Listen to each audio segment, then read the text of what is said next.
Bom, pessoal, boa noite. Meu nome é Vitor Constantino, sou produtor do Prêmio de Design. Eu gostaria de agradecer a presença de todos os inscritos e ao Felipe Kaiser, que aceitou o nosso convite para ministrar essa aula. Eu queria dizer um pouco, antes da gente começar, que esse evento ele está inserido na programação online do Prêmio de Design Instituto Tomiotaki e Leroy Merlin, e já contou com uma série de lives realizadas no Instagram do Instituto e que podem ser acessadas em nosso IGTV. O Prêmio de Design, que está na sua terceira edição, ele vem novamente para mapear a produção do design brasileiro, o entendendo como um campo expandido e abraçando todas as áreas do conhecimento. O tema deste ano, escolhido pelo júri da edição passada, é o verbo rever.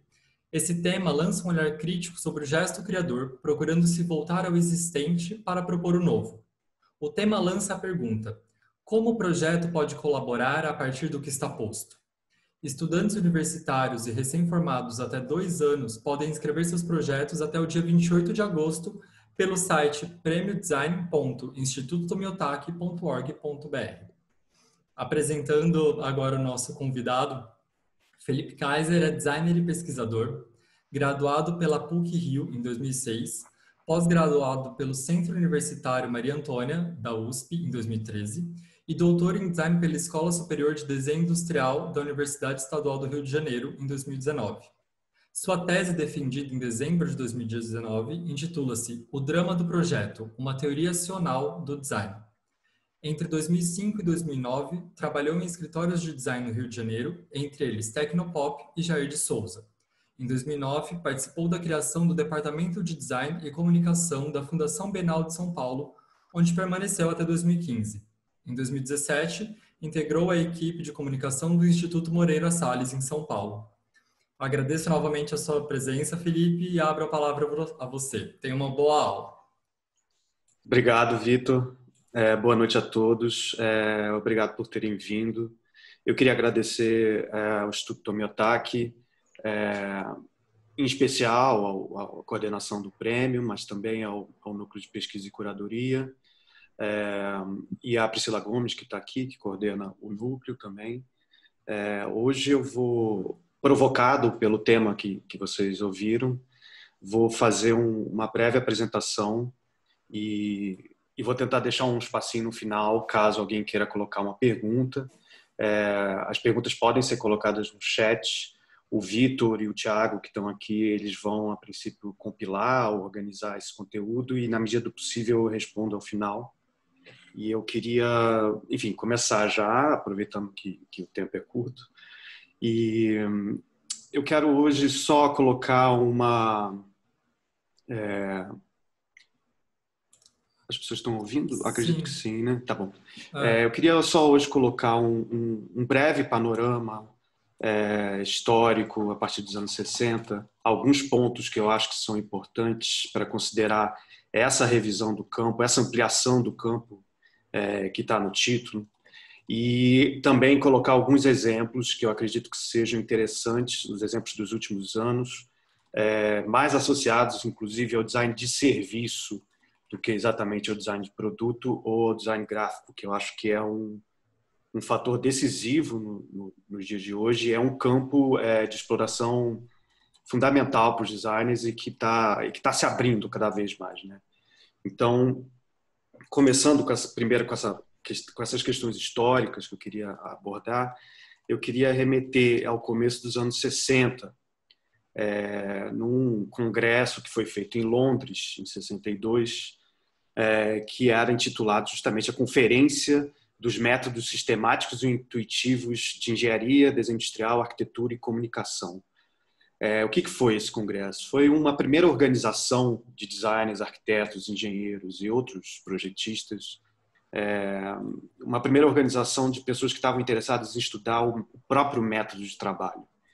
E isso foi o equivalente a uma revolução epistemológica e teórica dentro do campo, porque talvez pela primeira vez o objeto central do estudo não era mais a forma ou o produto em si, mas como as coisas vinham a ser e como, em última instância, funcionavam os processos de ideação, criação, desenho, teste, tudo mais. Então, Esse congresso foi um marco, e ele reunia algumas cabeças e alguns designers importantes. Um deles, talvez pouco conhecido ainda, o John Christopher Jones, que é um designer de origem natural do país de Gales e que participou desse congresso, escreveu nesse congresso e foi uma das pessoas que levou à frente a ideia de que era preciso, no mundo contemporâneo, ou seja, no mundo do pós-guerra, se debruçar novamente sobre o que era o projetar. Esse é o grande tema e eu acho isso fundamental ainda hoje para a gente, porque o que está se colocando aqui é a necessidade de lidar, ou enfim, de se reeducar para lidar com novas possibilidades tecnológicas e com problemas de uma complexidade muito diferente dos problemas antes do século XX. Enfim, problemas que cresceram em escala e cresceram em números de variáveis, e alguns deles cresceram também na sua gravidade, né? Ou seja, os métodos sistemáticos que estão sendo propostos a partir desse momento são métodos que se voltam para problemas as variáveis são muitas e cujas chances de erro são grandes e cujos erros podem ser gravíssimos, né? Então, há uma ampliação, inclusive, do que seria o escopo do design nessa discussão, né? E aqui a gente não está falando só de design gráfico, design de produto, né? Como o próprio título indica, a gente está falando de arquitetura, está falando de engenharia, está falando de todo mundo que utiliza essa ideia de projeto de maneira mais ou menos constante na sua produção, a despeito das diferenças de formação. Esse grupo ele não tem uma vida muito longa. Quando chega nos anos 70, no começo dos anos 70, alguns dos expoentes eles saem do grupo, eles fazem uma crítica do grupo, porque, a princípio, havia um receio de que estaria se matematizando demais esse processo. O John Christopher Jones é uma das pessoas que escreve sobre a necessidade de ter, aliado aos processos intuitivos, naturais dos designers, processos analíticos, científicos, até diagramáticos, que pudessem auxiliar digamos assim, na organização dessas variáveis todas. O que eles advogam, então, de início, é uma confluência ou uma harmonização entre métodos de trabalho. Ou seja, um método de trabalho intuitivo que já era conhecido desde a antiguidade dos artistas e dos arquitetos e dos artesãos em geral, mas também de métodos quantitativos que pudessem agora abrir a capacidade dos designers lidarem não só com produtos discretos, mas com sistemas, com regiões, com cidades, com serviços, né? Eu trouxe aqui um diagrama famoso do Christopher Alexander, que é um outro arquiteto que participou do grupo, que ele apresenta esse caso no Congresso e depois republica no livro dele de 64, e é para ele um exemplo de como poderia funcionar esse método, que é ao mesmo tempo sistemático e intuitivo. O que ele propõe, basicamente, é que ele aqui, nesse exemplo, ele está tratando de uma vila numa região rural da Índia, que a princípio seria o objeto de um projeto. Então, a questão para ele é como abordar esse projeto, como encarar essa atitude que vai gerar necessariamente um resultado complexo, né? Ou seja, uma vila para 6.000 pessoas, 600 pessoas que seja, onde elas vão viver, trabalhar, etc. Então, o que ele propõe é que esse sistema complexo seja partido em subsistemas, ao ponto de você conseguir olhar para cada um desses subsistemas e fazer digamos assim, um projeto localizado, um projeto intenso, tendo em vista requisitos e limitações que você conhece muito bem, e que depois, então, vamos só para dar um exemplo aqui, isso aqui seria uma organização da região produtiva da cidade, perdão, esse aqui seria uma região produtiva da cidade, isso aqui seria um sistema de circulação, isso aqui seria um sistema de vida comunitária, espaços comunitários de vida, e aqui teriam os elementos de uma vida privada dos habitantes dessa vila. Então, o que ele propõe separe esses problemas em subproblemas, e aí, depois que você faz um estudo aprofundado de cada um deles, você recombina eles num desenho novamente complexo. A despeito do que pode ser o sucesso desse projeto ou não, o que eu acho importante colocar aqui para essa geração, para essa primeira geração de designers e metodólogos dos anos 60, que eles estão realmente muito preocupados em rever essa maneira de trabalhar. Para eles está muito claro que simplesmente ter um programa e um statement, ou uma declaração do que seria o projeto, e simplesmente ir para o papel, desenhar o que lhe vem à cabeça, já não é mais suficiente. Eles precisam estabelecer métodos auxiliares que possam dar um olhar mais objetivo e mais aprofundado e possam revelar, antes que o projeto já esteja em andamento, onde pode haver inadequações, onde pode haver conflitos, onde pode haver incongruências. Então, essa é, digamos assim, a abertura teórica que se faz nos anos 60 e que, por mais que o movimento não tenha continuidade, ele vai ter continuidade, na verdade, com o Design Research Society, que é uma outra organização que existe até hoje, mas como o movimento Design Methods, eles têm vários congressos até os anos 80, mas depois param. A questão que abre aqui é precisamos olhar para a maneira de projetar, né? Ou seja, não dá mais para herdar simplesmente os métodos tradicionais de projeto e achar que isso vai habilitar os profissionais para lidar no mundo do pós-guerra, né? Então, essa abertura teórica é fundamental. Esses autores, esses congressos estão sendo relidos nos últimos 10, 20 anos, porque para uma teoria do design que esteja atualizada, é fundamental passar por esse problema, né?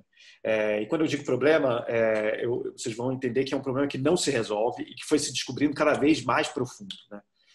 Uma outra referência importantíssima do final dos anos 60 é um sujeito chamado Herbert Simon, que não é um designer, não é um arquiteto. Ele, na verdade, é formado em ciência política, com uma formação em psicologia também, comportamentalista, e ele adquire muita experiência com gestão pública.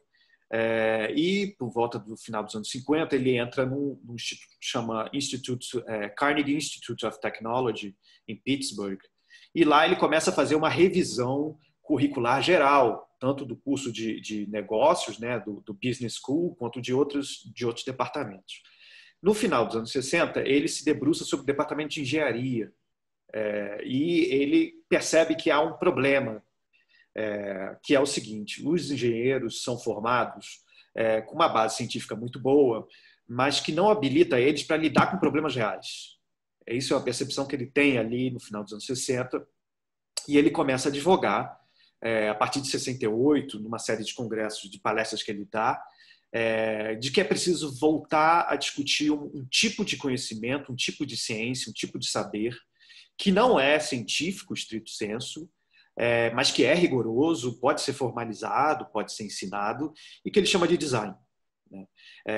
Ele chama de ciências do artificial, o que seria o conjunto desses saberes todos, e haveria aí para ele um conhecimento digamos assim, um conhecimento da disciplina do design que alimentaria todas essas disciplinas. Ele lança essa ideia em 68, é uma ideia que, enfim, surge dentro do MIT, surge nesse contexto universitário.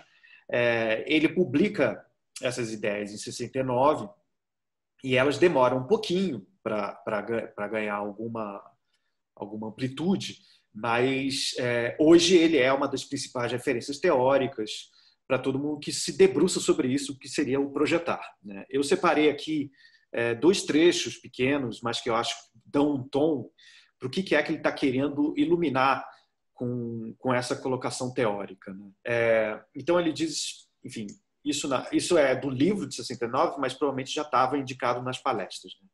Ele está dizendo assim: faz design quem estabelece curso de ação objetivando a mudança de situações presentes em situações preferíveis. Essa pequena definição já é bombástica, porque ele está tirando aí de enfoque qualquer preocupação inicial com qual seria as características principais ou determinantes de tal situação que se quer mudar, né? O que ele está falando o processo de design é um processo de mudança de uma situação, de mudança deliberada de uma situação e de uma mudança que aponta para um objetivo, né? Aponta para alguma situação preferível. Com isso, ele abstrai, né, obviamente, o que seria esse processo, mas ele está aí tentando abarcar diversos saberes que compartilham essa atitude projetual. Ele não vem da arquitetura, para ele, inclusive, A arquitetura funcionalista, a arquitetura bauhasiana é uma coisa estranha, ele tem contato com isso, porque ele dá aula no mesmo lugar do Mies van der Rohe, mas, na verdade, as coisas não se coadunam, não se harmonizam, porque ele vem de uma outra tradição, mas ele faz uma contribuição importante do ponto de vista conceitual. E aí eu queria ler essa segunda citação, que também é uma citação muito utilizada hoje em dia na academia, mas enfim, porque tem sido muito lido mesmo, em que ele tenta dar uma ideia do que é que ele está abarcando com essa ideia de design e com essa ideia de ciência do artificial, né? Antes de eu ler, ciência do artificial é uma nomenclatura que indica ao que ele está se contrapondo. Ele está se contrapondo à ideia de ciências naturais, né? Ou seja, ciência da física, ciência da química, aquela ciência que estuda como o mundo é de fato e tenta criar modelos e explicações que prevejam como o mundo funciona. Ele está falando, existe uma outra ciência inteiramente diferente, que são as ciências do artificial, que não tem a preocupação em dizer como o mundo é, mas em dizer como o mundo tem que ser e como faz para chegar lá. Ou seja, ele abre aí um campo enorme de exploração, né? Vou ler a citação brevemente, tá? A engenharia, a medicina, os negócios, a arquitetura e a pintura ocupam-se não com o necessário, mas com o contingente. Não com o modo como as coisas são, mas como elas podem ser. Em suma, com o design. A possibilidade de se criar uma ciência ou ciências do design é da mesma medida que a possibilidade de se criar qualquer ciência do artificial. Ou seja, ele bota o conceito do design no centro dessa problemática e fala assim, no caso específico dele, né, os nossos engenheiros não podem sair daqui sem entender que eles precisam aprender os mecanismos, as maneiras de projetar, independente deles saberem física, independente deles saberem química, independente deles saberem matemática, existe um saber, do próprio saber projetar, que precisa ser formalizado, ensinado e, enfim, institucionalizado mesmo. Vocês podem entender que isso ainda é uma ideia que está ganhando corrência, né?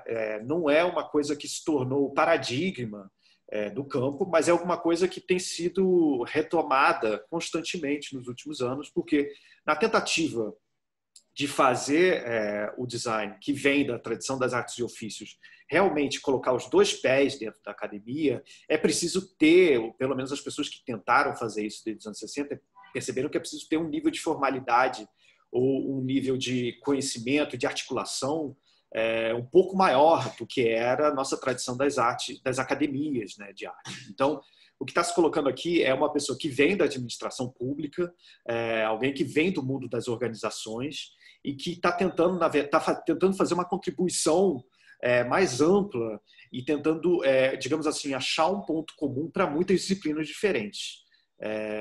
Por isso que o Herbert Simon hoje é considerado um teórico do design, apesar de ele ter vindo do mundo da administração, certo? E eu vou falar para vocês como o mundo da administração está cada vez mais interessado no mundo do design. Tá? Eu vou dar um exemplo a seguir. O problema que acontece é que isso tudo funcionou como um discurso mais ou menos promissor até o final dos anos 60, começo dos anos 70. Né? Eu acho que existe um contexto aqui sociopolítico dos Estados Unidos, principalmente, de uma sociedade afluente, mas que estava em guerra no Vietnã, que deu um tom de crise, tanto dentro quanto fora da academia, e eu queria só trazer à tona um paper que é de 73, que eu acho que algumas pessoas já conhecem, que apresenta o conceito de wicked problems, né, que pode ser traduzido como os problemas capciosos ou os problemas traiçoeiros, se quiser. Esse é um paper que surge, a princípio, quem lidera essa ideia é o Horst Hittel. O Horst Hittel é um alemão que fez parte da escola de Ulm e que, na verdade, era um matemático de formação. E ele percebe ali, nessa época, a partir de 72, mais ou menos, de que todas aquelas ideias que estavam sendo ensaiadas no Design Methods, né, dos anos 60 e na teoria do Herbert Simon também, eles têm um problema fundamental aí, que é essa ideia de problema, de resolução de problema, que era algo que interessava os metodólogos, não leva em conta qual é a natureza muito específica desses problemas, né? Esses problemas para o retail são problemas traiçoeiros porque eles não têm o mesmo caráter dos problemas da matemática ou dos problemas da lógica, ou dos problemas da física, que são problemas que você consegue modelar, descrever eles e pré-determinar qual seria o critério de sucesso, o que seria a solução desse problema. O que o Rito está falando aqui é que não. Quem trabalha com projeto, quem trabalha com qualquer tentativa de, digamos assim, interferir no mundo, de causar uma mudança nas condições existentes, lida com um tipo de problema, que eles chamam de wicked, que é um problema que não tem uma formulação definitiva, que é um problema que não se apresenta com um critério claro de solução, é um problema que não tem uma solução verdadeira ou falsa, e ele elenca mais uma série de outros pontos, que somam 10, para caracterizar um tipo de problema que é, digamos assim, insolúvel no seu cerne, né? Porque a capacidade de resolvê-lo depende da visão que se tem dele, né? E aqui dá para sentir, já de cara, a conotação política que tem essa formulação, né? O paper, inclusive, menciona digamos assim, a turbulência social dos anos 70 nos Estados Unidos, e eu botei aqui um slide do massacre que teve em Kent State University, que a polícia abriu fogo, na verdade o exército abriu fogo e matou 4 estudantes em Ohio. Ou seja, o clima geral era de que as instituições e os planejadores, né, como ele chama, estavam em xeque, né? Esse mundo que parecia sob controle, esse mundo, inclusive do welfare state, que parecia que bastava ter um sistema democrático de representação e um controle orçamentário, ele está batendo num muro, né? Está se percebendo agora que existe um problema de representação muito maior e que existe um problema político de determinar o que quer que seja um problema, né? Então, o paper não só tem digamos assim, uma dimensão lógica, conceitual, que se tornou, de novo, um parâmetro fundamental para a teoria do design, né? O wicked problem vocês vão encontrar em diversas formulações hoje em dia, querendo dizer o seguinte, que todo problema de projeto é um problema traiçoeiro, é um problema capcioso, é um problema que não tem uma solução do mesmo modo que os problemas das outras ciências. Mas aqui, no paper, ele tem essa dimensão conceitual muito estrita, mas ele também faz uma colocação social e política, querendo dizer o seguinte: a posição desses grandes planejadores formados nas ciências naturais não serve mais. Nós precisamos repensar a posição e a representação nessas instituições de poder e precisamos entrar aí e abrir uma discussão, né? O que o Wicked Problems coloca é que todo problema ele suscita visões diferentes que não se harmonizam, que continuam em conflito. Ou seja, no centro da teoria do design há um caráter político incontornável, né, na própria definição do que seria um problema. Eu acho isso fundamental de colocar, porque o Rittel, de alguma maneira, usando até a formalidade conceitual do Herbert Simon, bota um limite para aquelas teorias, até de conotação positivista, né? Ele está querendo dizer assim, chega, agora a gente precisa aprender a conviver com problemas que a gente não tem uma solução definitiva, uma formulação boa ou um critério, inclusive entender se o problema foi resolvido ou não, porque toda tentativa de produzir uma solução pode criar um novo problema. Então ele coloca aí um critério de imprevisibilidade fundamental nessa atividade projetiva. E aí ele está, na verdade, toda a pesquisa que eu estava indicando aqui para vocês vai dar uma outra virada. Ela vai agora mudar o seu objeto e não vai mais perguntar sobre qual é o método universal de resolução de projeto, né, como tinha sido colocado nos anos 60, mas a partir dessas colocações ele vai se perguntar como é que a cabeça dos designers funciona, né? E esse digamos assim, o estado que a gente está mais ou menos na teoria hoje em dia, e digamos, o lugar onde tem interessado as outras disciplinas. O que eu quero dizer com essa ideia de como a cabeça dos designers funciona, né? O que eles percebem, sobretudo alguns que estavam dentro do Design Methods, é que os problemas, de fato, são mal estruturáveis, não são problemas simples, não são problemas bem formuláveis, mas ainda assim são problemas que, em algum momento, encontram uma solução, né? É notório que os designers, os arquitetos, os engenheiros, eles conseguem dar uma resposta de alguma maneira um pouco misteriosa para as outras disciplinas, para esses problemas que não são tão claros assim, né? Tão formuláveis assim. Então, eu coloquei aqui duas referências dos anos 80, um é o Nigel Cross, o outro é o Brian Lawson, mas tem uma série de outros autores, incluindo o próprio Ritter, que vão se perguntar, tá bom, então vamos tentar estudar como é que os designers trabalham, como é que os designers pensam, como é que os designers estruturam o seu saber, e que ferramentas eles usam, e que estratégias de projeto eles usam. Porque, de alguma maneira, tem aí um conhecimento que as outras ciências ignoram por completo, mas que é um conhecimento muito, digamos assim, bem adaptado para esses problemas que são problemas wicked, né? Problemas traiçoeiros, problemas capciosos. Então, a pesquisa em design se volta para isso, né? Ela se volta para os modos dos designers trabalharem, pensarem, estruturarem o seu saber. O Nigel Cross é alguém que escreve, em 82, um paper que chama Designerly Ways of Knowing, né? Ou seja, modos de saber do designer.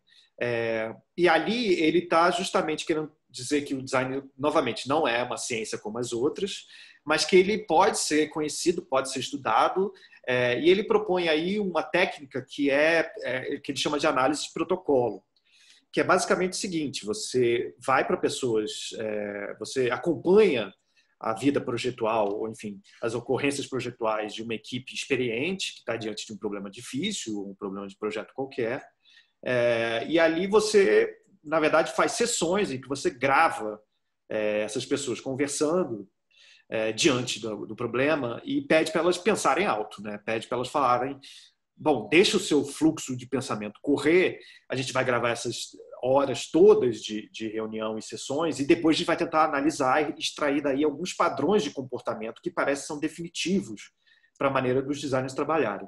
Então, ele depois revê esse material todo e publica em 2006 um livro homônimo, onde tem aí, digamos, a sistematização mais completa até hoje da maneira dos designers pensarem, né, e estruturarem o seu processo. Uma das coisas que chama a atenção nos resultados dele é que os designers não fazem necessariamente um caminho linear de trabalho. Então, essas grandes etapas de projeto que a gente costuma ouvir falar e que já estavam sendo teorizadas desde os anos 60, né, análise, síntese e avaliação, eu botei aqui, elas, na verdade, os designers caminham por elas o tempo todo ao longo do projeto e não tem o menor constrangimento de dar saltos, imaginar soluções para dali a voltar e redefinir os seus problemas, né? Então, um dos atributos centrais das estratégias de projeto é considerar que o problema é uma questão aberta, né? O problema não está fechado, não se sabe sequer todas as dimensões do problema quando se começa a trabalhar, e é preciso assumir como um processo de trabalho legítimo você imaginar uma solução antes de ter clareza de um problema, né? Então, isso vai sendo acumulado, estruturado ao longo das pesquisas de análise de protocolo, e aí ele descobre, inclusive, que pessoas, projetistas mais experientes, tendem, inclusive, a rediscutir problemas que pareciam muito simples. Ou seja, eles não se seguram, não se acanham de fazer perguntas estúpidas, de reabrir colocações, de voltar para problemas que estavam resolvidos e perguntar, e se fosse diferente? Isso é uma atitude absolutamente normal dentro da disciplina de projeto, mas que vocês podem entender que é absolutamente estranha para qualquer outra disciplina que se diga científica. Então, é aí que começa a surgir uma ideia que vai interessar para as outras áreas e aqui para a administração em especial, que é do Design Thinking. O Design Thinking, eu vou falar para vocês de onde ele surgiu como termo mais corrente, mas aqui existe já uma ideia de Design Thinking. Ou seja, existe uma maneira de pensar diante de problemas de projeto que é muito particular de quem projeta e que pode até ser ensinada, mas ela precisa primeiro ser estudada mais a fundo. Ela não é simplesmente uma estruturação linear e bem formulada, de etapas que se cumpre. Ela é muito mais caótica E esse caos dela não é um atributo, digamos assim, contingencial. Ele é um atributo fundamental para lidar com um problema que é de uma natureza diferente também. Então aí aí eu já dei para vocês, eu acho, digamos assim, as balizas do momento teórico que a gente está hoje. A gente já entendeu que existe uma disciplina, um campo do design, que é um campo que não se restringe às artes e ofícios. A gente já entendeu que esse campo não pode ser estruturado como as outras ciências, antes que foram, digamos, formalizadas desde o século XVIII, antes dele. Ele é passível de entrar no regime de enfim, educação superior, obviamente, mas ele tem que reconhecer o que ele é na sua própria natureza, e isso inclui, por um lado, entender o que é um problema de projeto, né, o que ele tem de específico, e, por outro, entender como é que a gente, de alguma maneira, faz jus a esses problemas. Né? É aqui que a teoria se desenha. Agora eu vou entrar um pouco em como é que... Porque isso é a base para entender, eu acho, de maneira mais profunda e continuar estudando, o que são esses exemplos, o que são esse comércio, essa interlocução entre o design e outras disciplinas, e essas disciplinas, essas modalidades novas que estão surgindo, como design de experiência ou design de serviço. Eu vou entrar em exemplos um pouco indo e voltando, mas fiquem comigo aqui. Eu queria só dar esse exemplo que eu acho muito representativo da Weather School of Management, que é uma escola de administração que lá para os anos 2000, um pouquinho no final, na verdade, dos anos 90, encomenda um edifício novo para a escola para o Frank Gehry. Né? O Frank Gehry é o grande arquiteto de renome internacional, e eles decidem entrar nesse processo com o Frank Gehry e trabalhar aí 4 anos e meio até construir a nova sede. Só que eles fazem uma coisa diferente. Eles não só o Frank Gehry é alguém que gosta de estabelecer um modo de processo que inclui os seus clientes intensamente, mas a escola de administração fez um esforço de entender como é que o Gehry e o escritório dele trabalhavam. E daí surgiu, anos depois, esse livro que eu recomendo, que é o Managing as Designing, que é a administração ou a gestão como projeto, né? Que é um livro escrito por administradores que estão tentando discutir o que é projeto, o que é projetar, e estão se valendo dos saberes dessas ciências que se estabeleceram muito antigamente, né? E que não eram vistas como científicas até então. Então, há um interesse crescente da área da administração em entender como lidar com esses problemas traiçoeiros, né? O caso que eu queria contar brevemente é de que, em algum determinado momento, precisa se fazer um ajuste muito brusco no projeto, e alguns desses representantes da escola viajam até o escritório do Frank Gehry para trabalhar com o arquiteto dele que estava à frente do projeto, e eles passam 2 dias trabalhando intensamente para conseguir reduzir uma determinada área da planta do projeto, porque, enfim, havia uma limitação que eles não podiam contornar. Eles passam 2 dias suando muito com o arquiteto para conseguir realizar o programa do edifício e manter as características principais. Depois de 2 dias de trabalho intenso, eles conseguem chegar numa solução na planta que resolve o problema. E aí a narrativa do pessoal, dos administradores, é que naquele momento eles se sentaram na cadeira, riram, aliviados, falaram, nossa, como deu trabalho. Enquanto isso, o arquiteto pegou todas as plantas e rasgou e jogou no lixo, né? E eles ficaram absolutamente chocados, do tipo, o que você fez? A gente levou 2 dias, estamos aqui trabalhando loucamente, e você agora rasga e joga fora a solução. E ele respondeu, a gente descobriu o que a gente pode fazer, agora a gente vai desenhar o que a gente quer fazer. Isso para eles é um sinal. Ou seja, existe uma maneira de lidar com o problema que é muito diferente do que a administração e as ciências, em geral, estão acostumadas. O que esse arquiteto está fazendo é que ele está entendendo como ele mesmo trabalha e ele entende os problemas da fixação de um conceito durante o processo de trabalho, que é um risco constante para quem projeta. A primeira ideia é um fantasma, em geral, que acompanha as pessoas e que pode causar diversos problemas. Então, no momento que ele percebe que há uma solução, ele, digamos, até para evitar a tentação de se fixar nela, ele destrói ela para recomeçar o processo, né? E aí, a partir disso, o Frank Gehry e os arquitetos fazem um workshop na escola e publicaram esse trabalho, que eu acho fundamental e também está sendo uma contribuição teórica importante. Tá?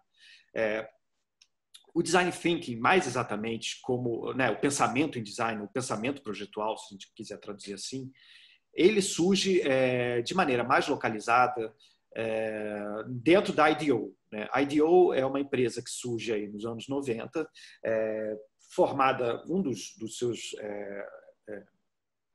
seus fundadores é o David Kelley, que tinha acabado de sair de Stanford, do curso de Stanford. Ele se junta com outras pessoas e abre esse escritório. O escritório é um escritório de design relativamente prosaico até os anos 2000, quando eles começam, até no intercâmbio com a Universidade de Stanford, que é onde muitos deles dão aula até hoje, eles começam a tentar estabelecer novas metodologias de trabalho e aliados a outros profissionais. Né? Uma coisa que a IDEO faz e que ela coloca no centro da questão do design thinking é de que você precisa ter um processo multidisciplinar. Né? Você precisa ter equipes mistas.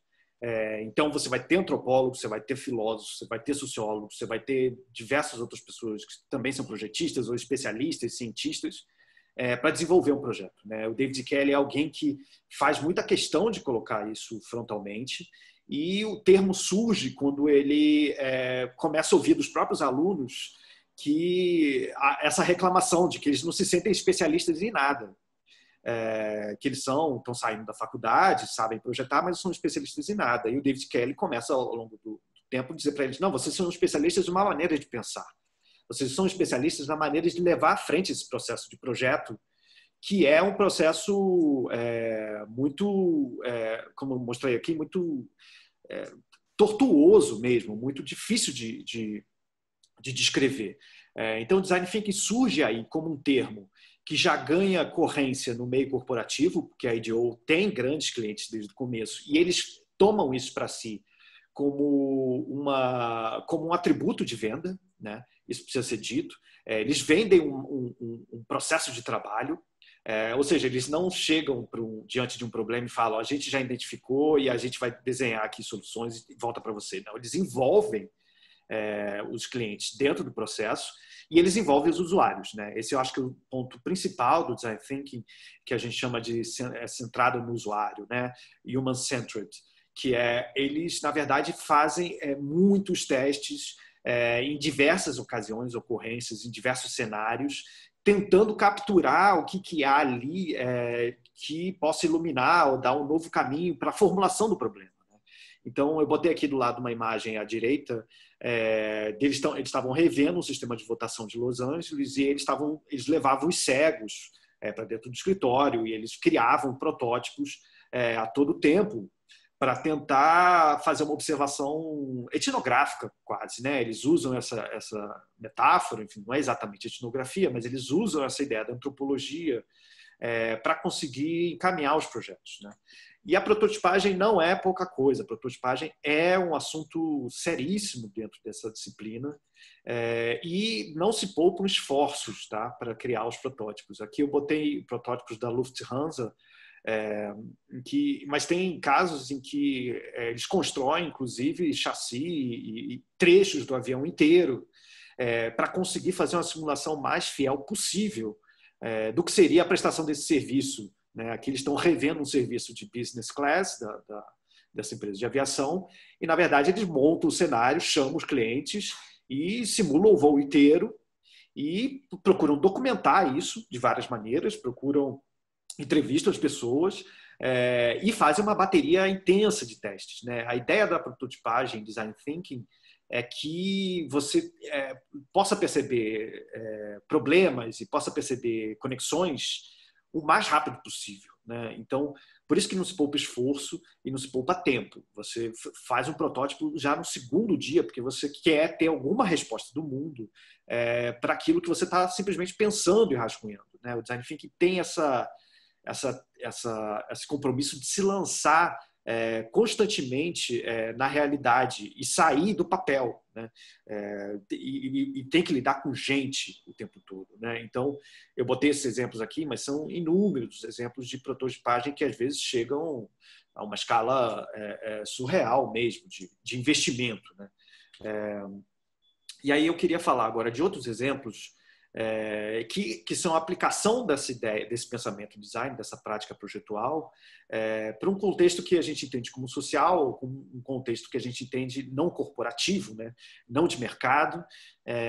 Mas eu queria antes dar um contexto aqui, sobretudo dos anos 60 e começo dos anos 70, de quando é que essa discussão começou a ganhar, digamos assim, corpo dentro do meio, né? O autor principal aí é o Victor Papanek, que escreveu um livro que é Design for the Real World em 70 ou 71, se não me engano, acredito 71. E o Papanek ele advoga muito fortemente por uma revisão, né, da posição dos designers nesse mundo industrial, e ele propõe que as pessoas realmente se voltem para projetos que têm alguma utilidade ou sanam alguma dificuldade ou lidam com algum tipo de emergência, ou seja, que são uma causa inquestionável, né, que merece investimento, atenção e tal. E ele mostra esse exemplo no livro dele mesmo, que eu acho muito bom, que é uma lata, um rádio de lata, né? Um rádio que você queima a cera e produz um mínimo de energia para captar uma frequência. E ele desenvolve esse rádio a pedido do exército americano, que estava fazendo algum tipo estava trabalhando em regiões onde não havia eletricidade, onde não havia acesso, e precisava que essas populações tivessem um meio de receber informações.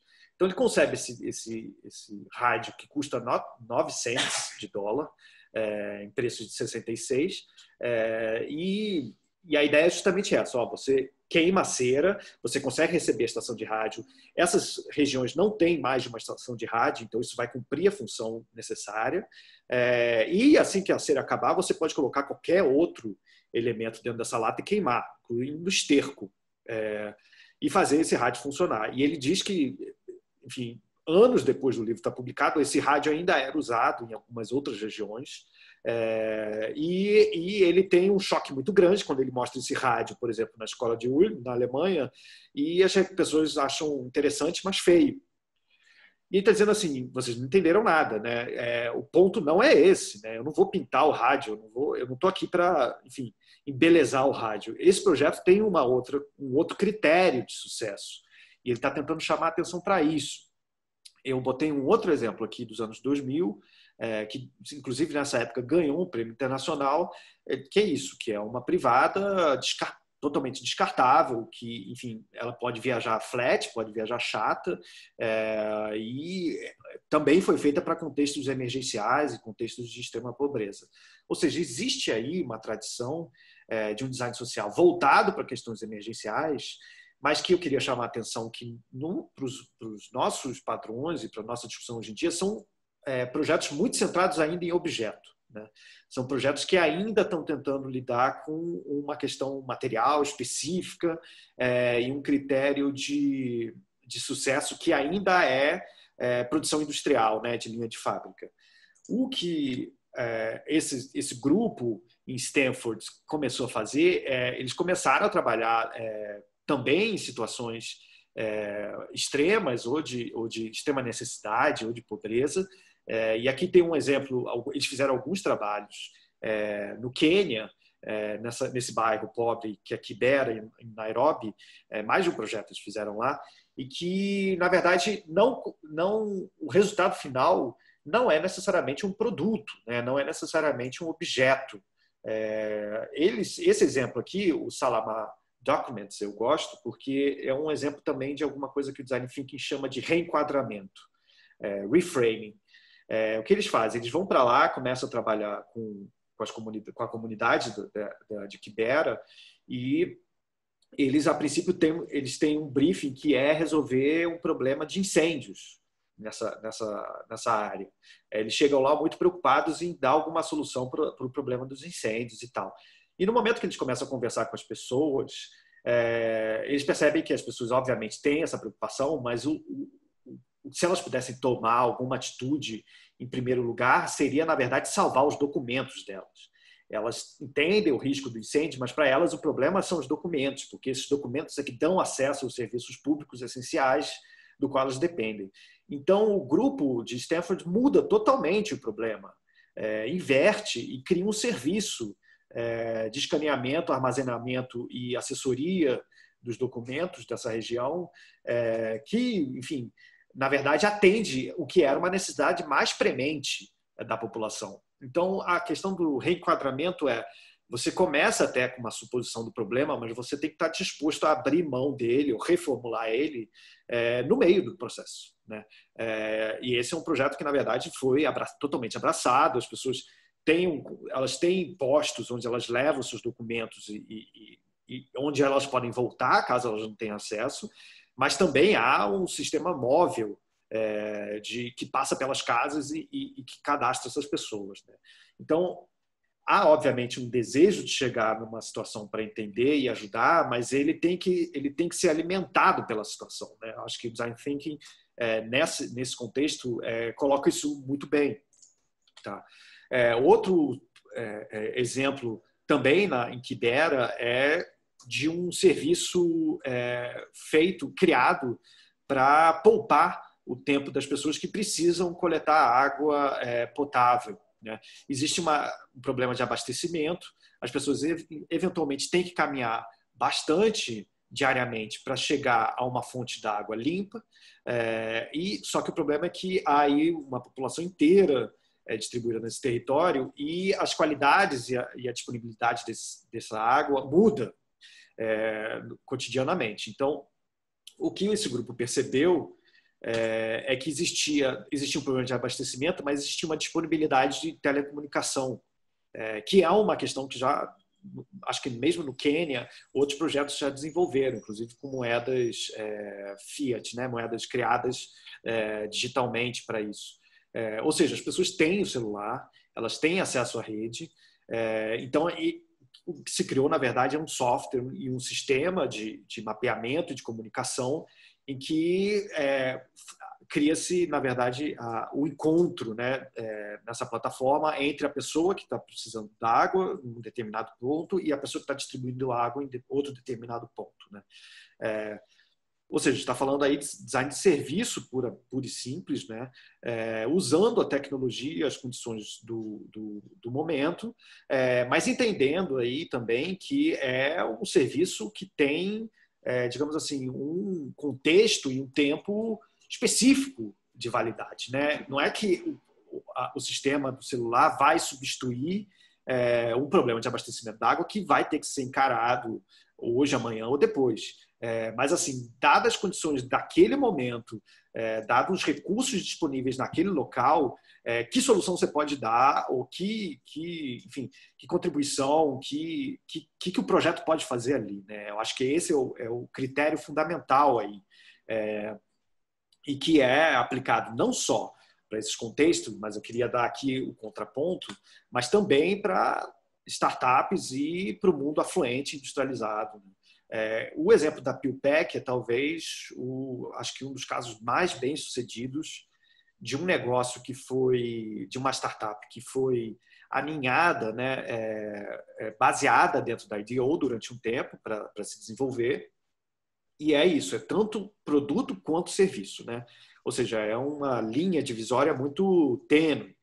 O que PillPack faz é o seguinte: você vai no médico, você faz as consultas que você precisa e você assina esse serviço e o seu médico manda direto para o serviço qual é a lista dos medicamentos. Eles se encaminham da compra, da redistribuição desses medicamentos em pequenos pacotes que estão já determinados por dia e horário, e você recebe na sua casa esse pacote em que você simplesmente puxa lá às 8 horas da manhã de segunda-feira, você toma o que tem lá dentro. Você não precisa controlar o abastecimento, você não precisa fazer a pesquisa, você não precisa checar a disponibilidade do remédio.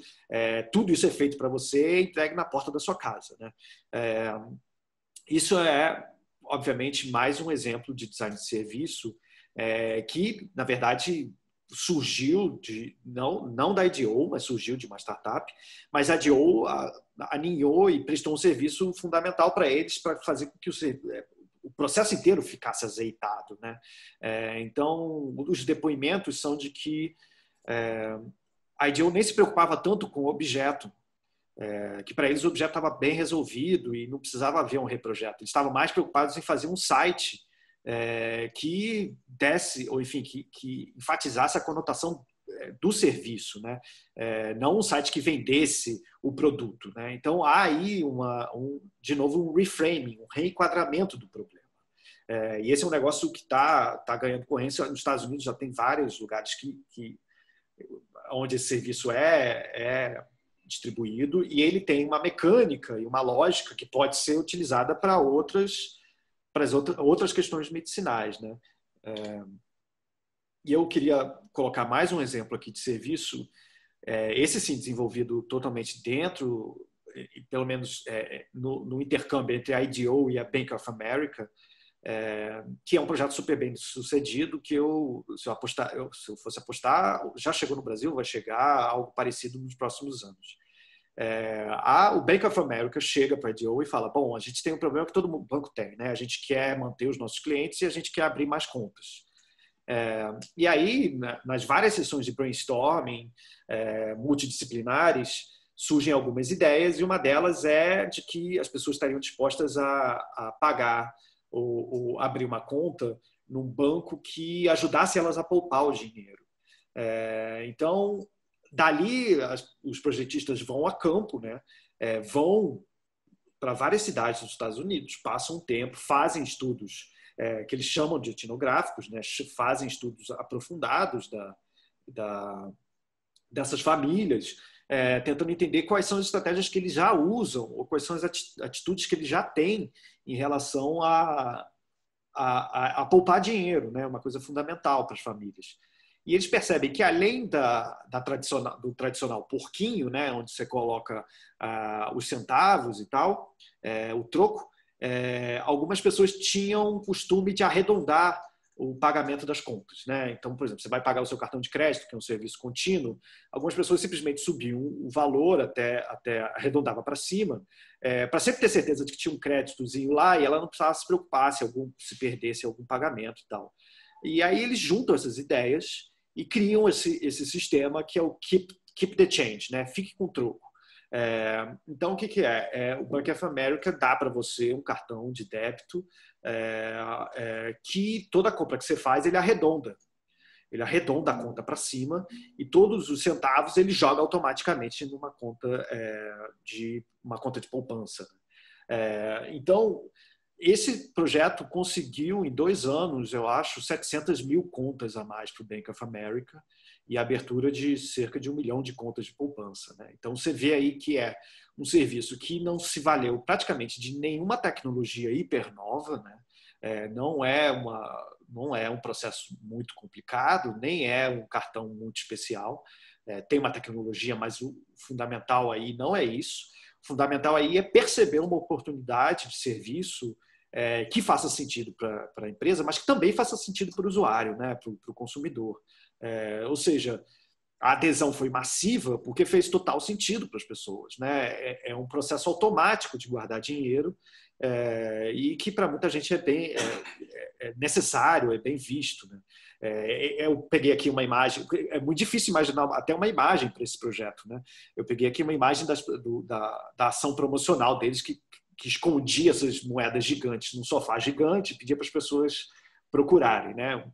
O marketing da coisa é até um pouco aquém da inteligência do serviço, mas eu queria dar para vocês aí, digamos assim, a gente falou de um bairro pobre no Quênia e a gente falou do Bank of America, ou seja, não existe aí uma linha de corte do qual seria o lugar onde o designer pode atuar, né? Onde as empresas de design podem atuar. O que está em jogo aqui, em ambos os casos, é uma atitude projetiva e um entendimento de que o projeto não se conforma, não se limita a questões materiais simplesmente, né? A ideia de materialidade ela é muito mais abrangente, né?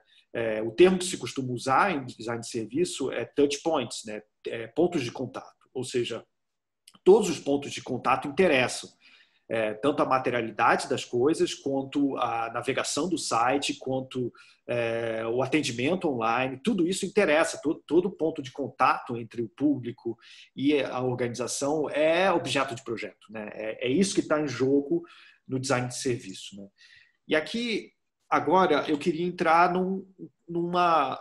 digamos assim, numa outra questão que eu acho também que é importante, porque ela lida com a atitude projetiva e com a atitude do designer, e ela também surge nos anos 60 como uma reação a uma mudança contextual, cultural mais ampla, que é a ideia de design radical, design conceitual, design especulativo, e que chegou a ganhar o nome mesmo de anti-design em alguns contextos, né? Ou seja, ali depois da guerra, sobretudo dentro da arquitetura, né?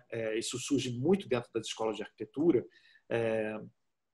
os arquitetos começam a se perguntar o que é fazer um projeto de arquitetura num mundo totalmente conectado, num mundo onde a televisão e o rádio e a cultura pop dominam a cabeça das pessoas, e eles começam a entender que a arquitetura precisa se rever como disciplina, que ela não pode mais ter o critério da monumentalidade, da estabilidade, do gigantismo, como o principal critério determinante da própria disciplina. Então, começando na Inglaterra, mas ganhando muito fôlego na Itália, sobretudo em Florença, surgem esses grupos de arquitetos que começam a rediscutir o que pode ser arquitetura, fundamentalmente como comunicação, como alguma coisa que lida com a cultura popular e que lida com o imaginário e com o espaço público de discussão e debate e com os discursos em torno do que é um projeto moderno, né?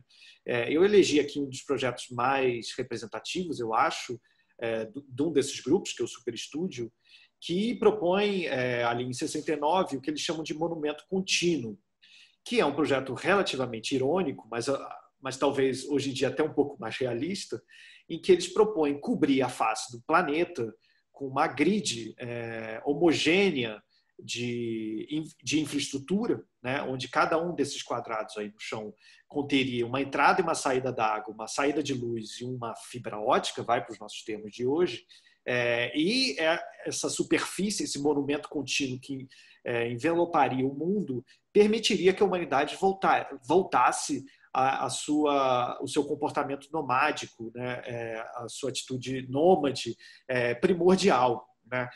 As pessoas poderiam se assentar em qualquer parte do mundo, porque ali haveria uma infraestrutura como qualquer outra, e poderiam ficar ali o quanto tempo elas quisessem, né? Um dia, 2 dias, um mês, a vida toda. Isso promoveria uma redemocratização da superfície planetária e permitiria que um tipo de vida de lazer, ou enfim, porque aqui a gente vê, né, a foto é claramente remetendo ao movimento hippie do momento, né? Ou seja, poderia haver um tipo de vida diferente, não pautada pela produtividade do chão de fábrica. Ou seja, o que eles estão querendo fazer aqui com esse projeto, né? Ninguém aí estava desenhando o executivo do monumento contínuo, né? O que eles fazem é uma série de desenhos, colagens, de textos e de filmes, e publicam isso como uma ideia, né?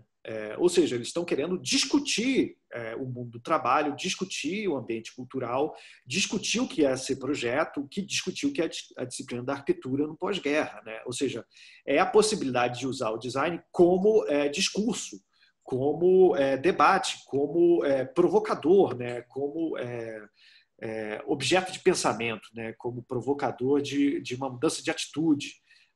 Então, na Itália isso ganha muita escala, e isso se dissemina em vários grupos, né?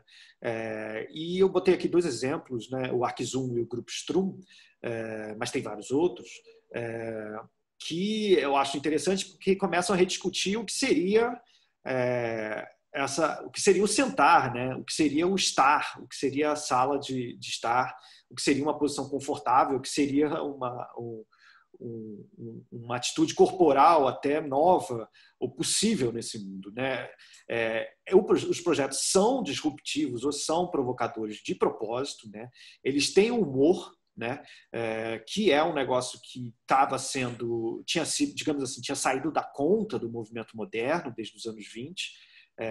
Eles, na verdade, estão fazendo frente aí ao um certo funcionalismo que se enrijeceu na arquitetura e no design, e estão tentando discutir, bom, o que pode ser a casa da sociedade afluente, né? O que pode ser esse novo ambiente, né? E, obviamente, esses projetos têm um impacto, né? Alguns deles vivem só como ideias, alguns deles têm pequenas tiragens, né? E alguns deles são comercializados, né? Se vocês forem pensar no exemplo do sofá saco, né? Aquele puff, é um projeto que surge desses grupos, né? Justamente tentando repensar o que é a posição do corpo dentro de casa. Então, de novo, o espectro aí de comercialização é muito amplo, né? Porque não está em jogo simplesmente o atendimento às estruturas de mercado como elas estão colocadas. Há, na verdade, um desejo de rediscutir isso, abraçando a cultura pop industrial, né? Ninguém aqui está falando simplesmente querendo rejeitar o capitalismo. Na verdade, é uma tentativa de abraçar ele e tentar levar ele para outro lugar, né? O grupo que eu sugiro que vocês pesquisem mais, e eu botei umas referências no último slide que eu vou compartilhar, é o Memphis, né? O Memphis é um grupo encabeçado pelo Ettore Sottsass, que está aqui, e que é um desses designers formados no funcionalismo moderno, mas que reúne ali outros projetistas, arquitetos, inclusive não italianos, americanos, japoneses, e abre esse movimento, né? O Memphis em 80, 81, e que, se não me engano, continua existindo, né? O Memphis está aí, desenha projetos, vende projetos. Vocês podem entrar no site do Memphis, eu sugiro, e ver os catálogos desde os anos 80, e eles retomam tudo aquilo que o funcionalismo na arquitetura e no design tinha, digamos assim, tirado de jogo, né? Eles retomam a ideia de ornamento, eles retomam a ideia de humor, eles retomam, o encontro entre materiais, né? Ou seja, você vai ter objetos de decoração que misturam mármore, metal, borracha, fórmica, o que é que seja, e tem um senso muito forte de desenho, né? Um desenho que é autoral, que é provocativo, mas que também está querendo provocar uma discussão, né? Está querendo passar uma mensagem. Quando você coloca o principal objeto da sala de estar, não um sofá, mas um ringue, você está quase fazendo uma piada, ou, enfim, querendo colocar aí um ponto de interrogação na hipocrisia da vida pequeno-burguesa, né? Isso é colocado, isso é feito de propósito para abrir os espaços de pensamento do design, né? A gente está falando aqui de algo que é o início do que a gente chama de maneira um pouco controversa de pós-modernismo, mas que tem aí um papel retórico que é absolutamente fundamental e que é parte da disciplina hoje em dia, né? Para alguns teóricos, como Richard Buchanan, que começa a escrever ali em 85, inclusive olhando para o Memphis, o design é uma disciplina retórica, né? O design é uma atividade projetiva do mundo industrial, da era tecnológica, que afirma, nega, discute o que a vida tem que ser, o que é o morar, o que é o viver, o que é o trocar, o que é o conviver, o que é o trabalhar, né? Esses objetos são vistos como argumentos, né? Não simplesmente como desenhos, mas realmente como afirmações, declarações e perguntas sobre o que é a vida contemporânea. Eu acho isso fundamental de colocar, tá? Porque eu acho que essa dimensão especulativa, ela não é um detalhe. Eu acho ela, na verdade, sempre teve como um atributo fundamental, incluindo o movimento moderno, e parece que foi sendo perdida ou começou a se duvidar desse poder da especulação e da retórica com a corporativização, né? A entrada do design no mundo corporativo do pós-guerra, né? A questão especulativa é absolutamente central para a disciplina. Tenho em vista aí o que é um Le Corbusier dos anos 20, né? Hoje em dia as pessoas vivem, nascem e morrem dentro de um Le Corbusier e nem sabem disso.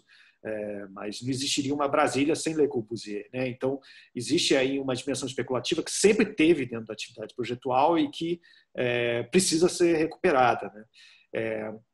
eu coloquei aqui um escritório que eu acho interessante também de acompanhar, que é o Dunn & Raby, do Anthony Dunn, da Fiona Raby, que são os designers ingleses, professores ligados ao Royal College of Art, e que fazem um trabalho que eles chamam realmente de especulativo, um design especulativo, ou um design conceitual também, um outro termo que eles usam, remetendo inclusive a esses movimentos que eu falei dos anos 60 e 70, e os projetos deles são projetos que de propósito colocam para pensar, ou querem rediscutir o que pode ser um problema, o que pode ser um futuro, né?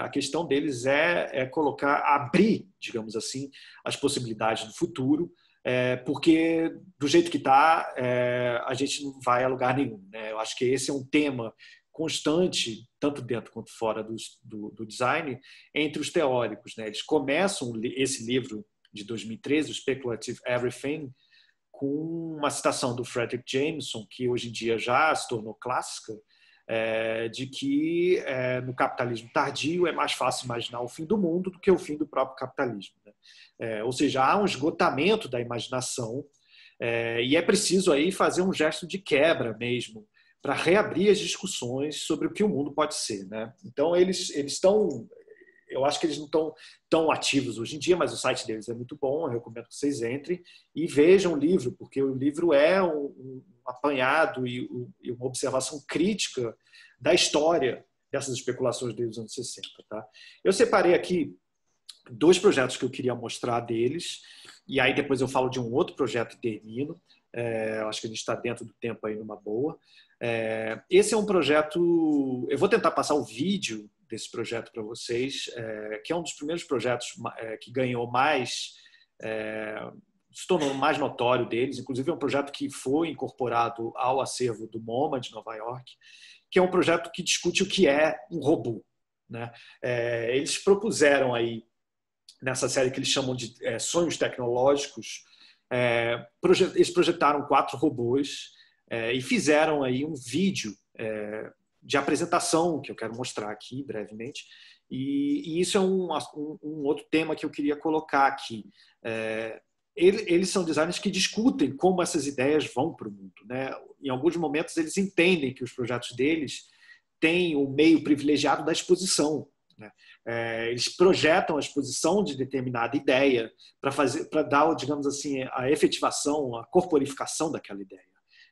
Aqui eles resolveram fazer vídeos, mais ou menos como o Super Studio fazia nos anos 60 e 70. Então, existem muitas estratégias aí para o que pode ser, digamos assim, o produto final de um projeto, né? Você não precisa necessariamente entregar um protótipo reprodutível em escala, né? A gente está falando, o Memphis, por exemplo, está produzindo até hoje e produz em pequena escala, né? Existem muitas possibilidades de produção aí. Deixa eu ver se eu consigo aqui, então, rodar o vídeo que eu estava tentando com o Vitor e com o Thiago antes. Vamos ver se eu tenho mais sorte dessa vez, porque eu, às vezes, tenho alguns probleminhas com o Zoom. Parece que são problemas muito particulares meus com o Zoom. Acredito que vocês estejam vendo, né, a tela. Eu vou voltar aqui para o início. Eu vou deixar o som rodando, vou tirar meu fone. O som não é tão importante, tá? O som é parte do vídeo, mas ele não tem uma fala nem nada. É só um ruído, tá? E eu vou falando por cima um pouco para explicar o que eles estavam pensando com esses robôs, tá?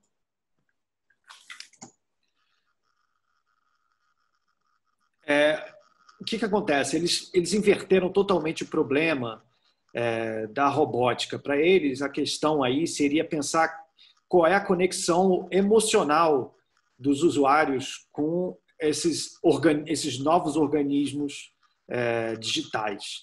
Então, os robôs são definidos, os 4 robôs são definidos pela sua personalidade, digamos assim, pelas suas necessidades emocionais, pelo seu contato e pelo afeto que você precisa eventualmente dispor, né? Esse primeiro que está se movendo ali lentamente, esse anel vermelho, eles descrevem como sendo um computador, um robô relativamente independente. Ele não está muito preocupado quem é você, se você está na sala ou não. Na verdade, ele está se lixando até para quem está na presença deles, ele é dito como um computador autônomo. A única preocupação dele é em fugir dos campos eletromagnéticos. Então, se você liga um objeto dentro da sua casa, ele tende a querer ir para outra ponta, ou ir para um lugar seguro. Mas ele não está reagindo a você.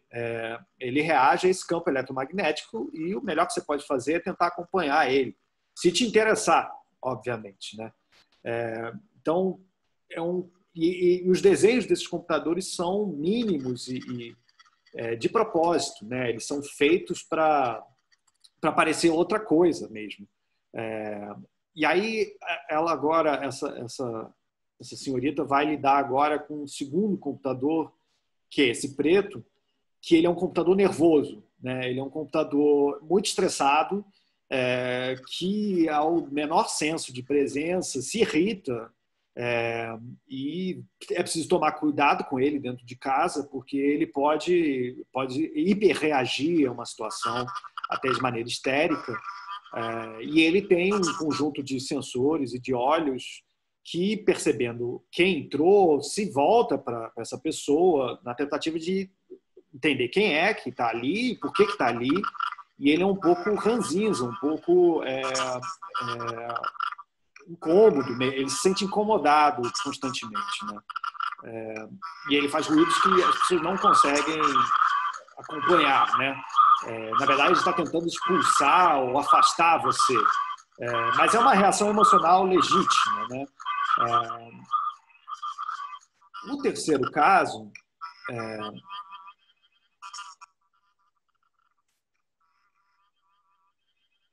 o terceiro robô é aquele ali de madeira, que é um robô que ele controla o seu acesso aos dados, né? Aos seus dados pessoais.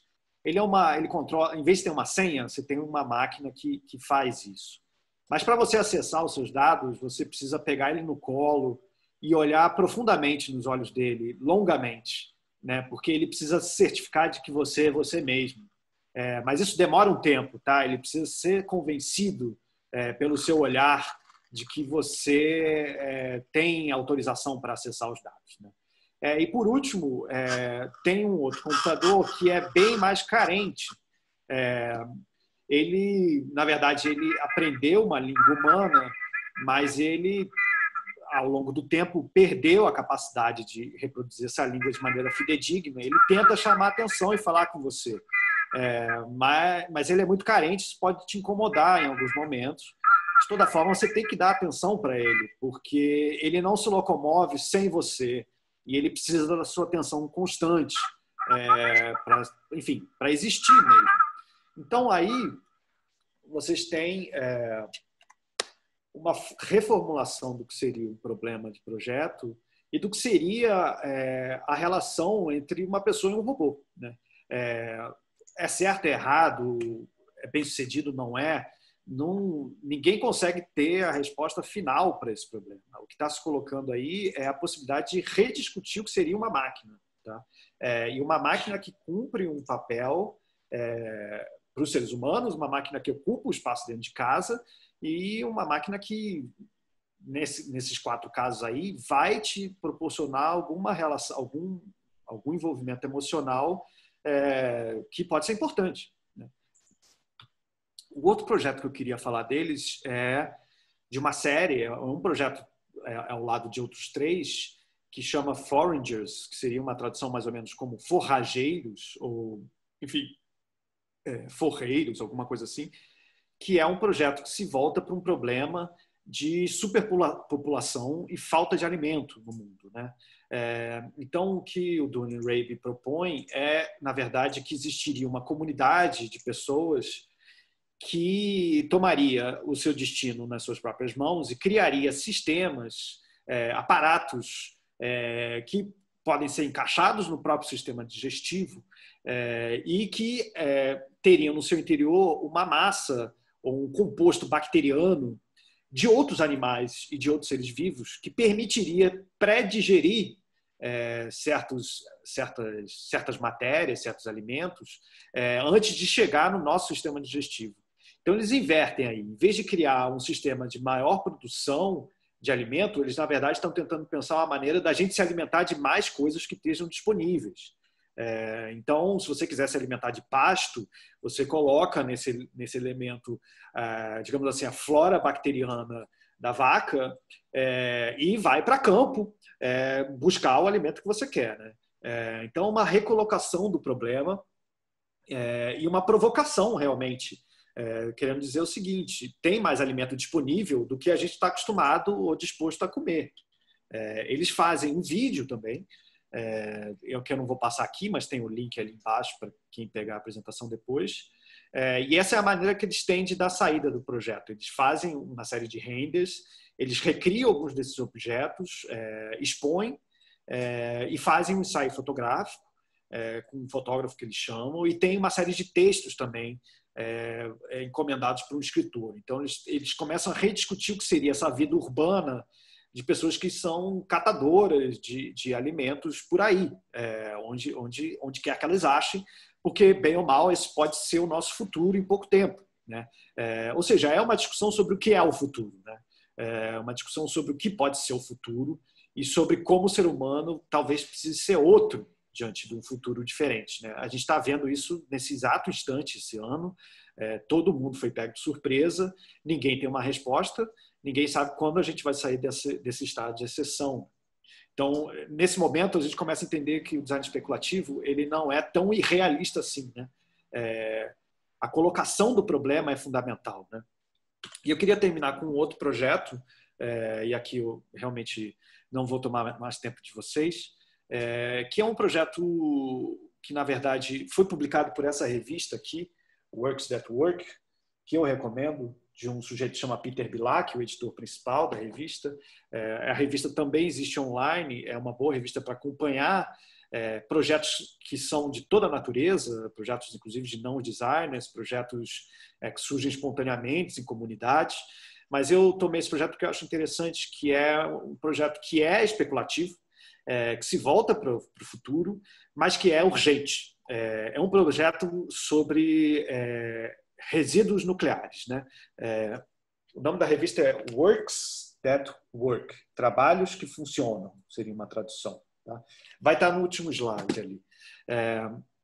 O que eles fazem? Em 84, o Departamento de Energia dos Estados Unidos e outros ministérios começam a fazer as contas e chegar à conclusão de que o lixo tóxico, né, o lixo nuclear, que continua radioativo durante anos a fio, precisa ter um condicionamento mais perene, isso no mundo todo, e não há ainda uma solução para isso, né? Eles não entendem ainda, do jeito que o lixo está sendo mantido até hoje, é um pouco temporário as instalações, né? Elas não estão alinhadas com a necessidade de estabilidade desses centros de descarte.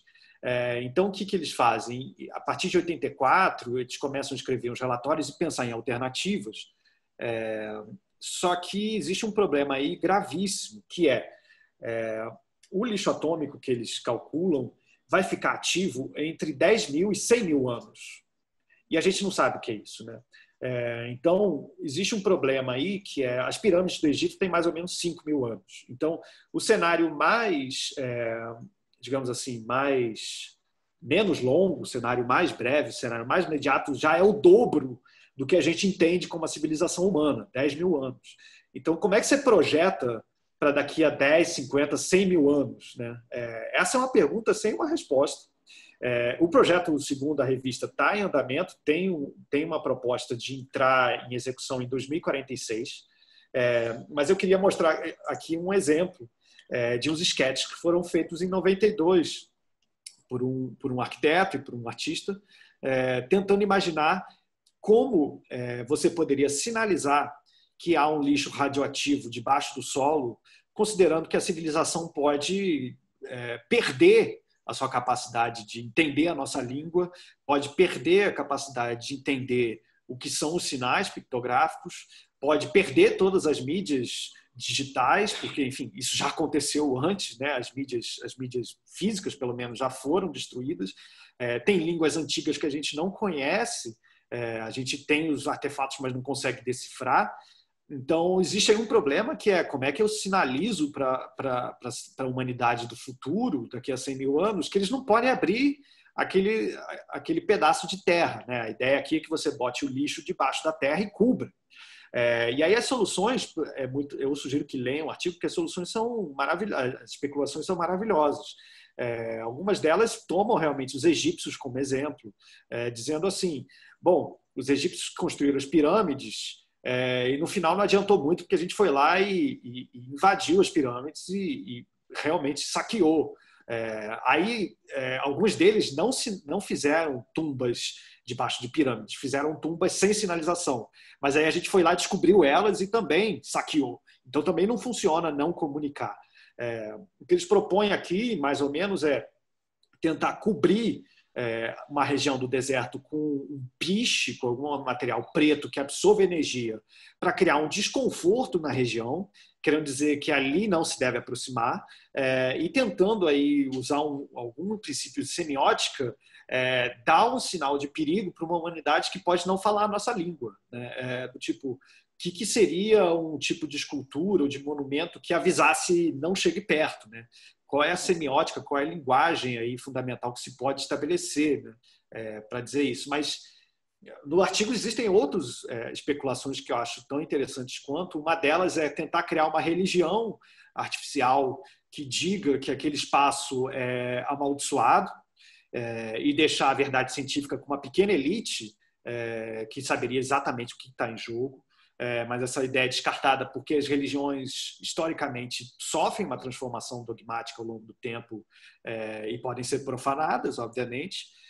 Uma outra ideia era incluir um gene em algum animal que a gente suponha que vai continuar perto dos seres humanos, como os gatos, algum gene que tornasse eles fluorescentes, né, perto de radiação, para que os gatos piscassem ou ficassem verdes, sei lá, quando chegasse perto do material radioativo.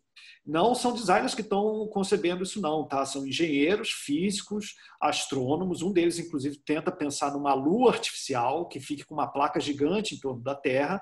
E a gente não está falando de nada muito distante, a gente está falando dos anos 90. Tá?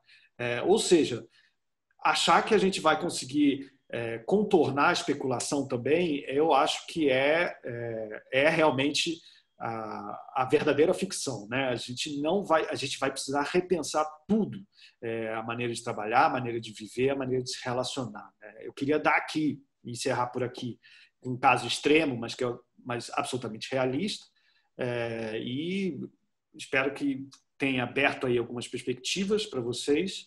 Eu vou compartilhar esses slides, eu pedi para a equipe do Instituto compartilhar, mas eu vou botar aqui no chat também o endereço do e-transfer, onde eu já coloquei o arquivo, e no final tem aqui algumas referências que eu acho que vale a pena voltar a olhar, acompanhar, tá? De publicações ou de centros de estudo, de escritórios. Obrigado.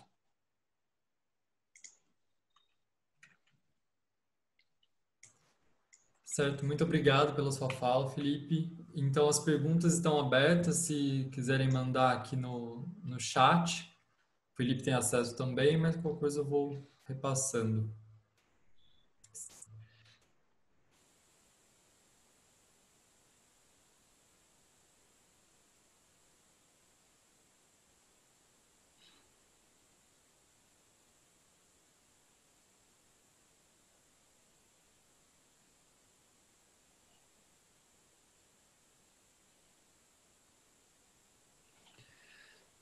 Obrigado, gente, por vocês terem ficado aqui até agora. Tivemos um quórum bom, né, Vitor? Sim. Uma pergunta aqui. Vamos lá. Como você acha que os estudos no Brasil dos tempos de hoje se pautarão ou deveriam se pautar? Olha, Olivia, é difícil dizer como as coisas têm que ser aqui, né? Eu acho que eu falo um pouco por mim. Na Escola Superior de Desenho Industrial, eu tive a chance de voltar a ler teoria, estudar teoria, propor uma discussão teórica. Eu acho que isso é uma questão importante, obviamente. E quando eu falo teoria, eu estou falando aqui também de um estudo que é histórico também, né? Essas duas coisas estão implicadas uma na outra. Mas eu acho que o fundamental aqui é a gente tentar abrir o campo para uma discussão realmente transdisciplinar, né? Tentar entender que problemas complexos são esses do nosso mundo e nos juntar, nos aproximar e trazer outras pessoas, outros profissionais para perto para tentar dar respostas, para tentar trabalhar junto, né? Eu acho que tem aqui uma concepção de campo que é muito mais um local de encontro do que uma fronteira, tá? entre disciplinas. Então, eu acho uma mudança de atitude fundamental. Assim. Mais do que dizer qual é a pauta, eu acho que tem essas questões aí que são fundamentais e lidam com classe profissional, né? Que é uma questão importante no Brasil. Outra pergunta. Você mesmo, né, imagina, Olivia. Design Thinking seria o canto da sereia para atraí-los? Então, olha, se é o canto da sereia, ele já está um pouco desatualizado, né? O Design Thinking já é matéria de crítica lá fora, incluindo no meio organizacional. Eu acho que a IDEO, que eu dei como exemplo, ela fez as duas coisas, né? Ela por um lado, popularizou e ampliou essa discussão, por outro, ela achatou também um pouco a discussão, tornando o Design Thinking um pouco um método, ou uma tática de trabalho, né? Ela não necessariamente remete àquela discussão teórica que eu falei no começo da apresentação. Então, eu acho que o Design Thinking é um tema que a gente precisa levar a sério, né? Ou seja, entender como a gente trabalha, entender como a gente funciona, entender qual é o saber que está envolvido nesse tipo de trabalho e conseguir articular isso, né? Então, o Nigel Cross é um nome que eu dei de alguém que está fazendo isso nos anos 2000, mas tem várias outras pessoas. E aí a gente pode voltar para as outras disciplinas, outros profissionais e falar, olha, a gente tem aqui uma coisa que é uma maneira de lidar com problemas complexos e que a gente acha que pode ser útil para mais gente, para mais contextos, né? Eu acho que nesse sentido não é tanto um canto da sereia quanto uma chamada para conversa, assim, né? A gente não quer afundar ninguém, a gente na verdade quer poder colaborar. Eu vou ler agora, perdão, tem várias aqui, eu vou na ordem, tá, gente? O Charles. Não sou formado em designer, mas apenas em artes visuais, licenciatura. Fico interessado em entrar nessa carreira de designer, mas posso me definir dentro dessa diversidade, design thinker, designer de produto, etc. Olha, Charles, se você está querendo entrar, o que eu posso te dizer, né? Vale a pena você entender aí nessas novas modalidades, nesse universo ampliado, o que te interessa, e se aproximar, ver quem está fazendo isso próximo de você e abrir uma discussão. O design thinking, o design de produto, o design gráfico, tudo isso continua existindo. Mesmo a arquitetura mais tradicional está aí, está colocada, né? A gente não está falando em suplantar ninguém. A gente está falando realmente de uma ampliação da discussão. Então, eu acho que você, estando interessado e gastando energia, você vai para onde você quiser. Tá? A Vitória... É interessante ver como a situação atual catalisou o pensamento voltado para o futuro e que desde os anos 60 isso foi um tema de projetos. Imagina um futuro com mudanças cada vez mais rápidas e inesperadas. Como projetar para um presente que está em constante transformação? O que eu quero sugerir é isso. A gente precisa abrir e imaginar, né? Precisa abrir a imaginação e especular, né? Precisa aceitar de novo essa possibilidade do projeto. Ou seja, que a gente lida não só com o produto, mas a gente lida com o conceito, lida com ideia, lida com formas de vida, né? Eu acho que é isso que está colocado ali nos anos 60, mas está sendo colocado por outros grupos também. E se a gente não fizer, outras pessoas vão fazer e já estão fazendo. Né? Eu acho que, quando eu dei o exemplo do Manage as Designing, do grupo do Weatherhead School, isso, são pessoas que estão atentas ao futuro e entenderam que eles vão precisar repensar a própria disciplina e a maneira de atuar com gestão. Então, já estão pensando em como mudar isso. Né? Vou voltar aqui no Bruno. Gente, eu vou tentar... Isso, se quiser eu vou pegando aqui, Felipe. Tá. A próxima pergunta é do Bruno Figueiredo. Você acredita que o contexto atual pode trazer uma mudança brusca e não esperada na maneira de fazer e pensar o design, principalmente no contexto nacional? Bom, eu acho que já estamos, né, nesse momento. Né? Se você pensar que a economia de serviço, na verdade, é a grande parcela, a grande contribuinte do PIB, não só no Brasil, né, no mundo, em uma escala crescente. Quem são os designers preparados para fazer design de serviço que estão saindo dos cursos? Eu acho que aí já houve uma mudança brusca. Eu nem falei aqui em design de experiência, nem em design de interação, que são outros campos, outras fronteiras, e que a gente precisa correr atrás, né? Entender aí como entrar nesses meios, porque, por exemplo, no design de interação não adianta entrar simplesmente como designer gráfico, né? A questão não é só visual, é uma questão de uso, uma questão de tecnologia, uma questão de arquitetura da informação, uma questão até de processo de trabalho. Então, é preciso repensar, junto com a posição profissional, as instituições de ensino, sem dúvida. Para mim, eu só queria fazer uma nota aqui, porque eu acho curioso que nos anos 50, nos anos 60, o design brasileiro estava totalmente par e passo com o que estava acontecendo no resto do mundo. E hoje eu sinto que a gente está perdendo um pouco digamos assim, o que está acontecendo ao nosso redor. A gente precisa voltar a rever o que seria essa figura do profissional de design, tendo em vista que ele já não é mais o coordenador da produção, né, como foi pensado lá nos anos 60. A próxima pergunta aqui da Isabel Bicara. Adorei todas as referências, muito enriquecedoras. Eu tenho uma dúvida direcionada ao prêmio, mas que pode ser respondida no geral também. O que vocês estão compreendendo como rever? Vocês estão levando em conta um método de design na seleção dos projetos? Isso é, vocês vão levar em conta a linha de pensamento metodológico na seleção dos projetos ou os projetos como linha de pensamento mais abstrato, conceitual, também são bem-vindos? Bom, se eu puder responder aqui rapidinho, Felipe. A gente entende o prêmio de design como um todo, entendendo o design como um processo mesmo. Então, é muito bem-vindo esses projetos que estão incipientes, assim, mas que têm o início de uma linha de pensamento. Mesmo porque a gente tem o júri, ele acompanha durante o processo com os selecionados no prêmio, o júri acompanha o desenvolvimento desses projetos enviados. Então, são muito bem-vindos, sim, esses projetos com linha de pensamento mais abstrato, e é um prêmio que é voltado não só para o design de produto, assim, mas sim de serviços e design thinking também.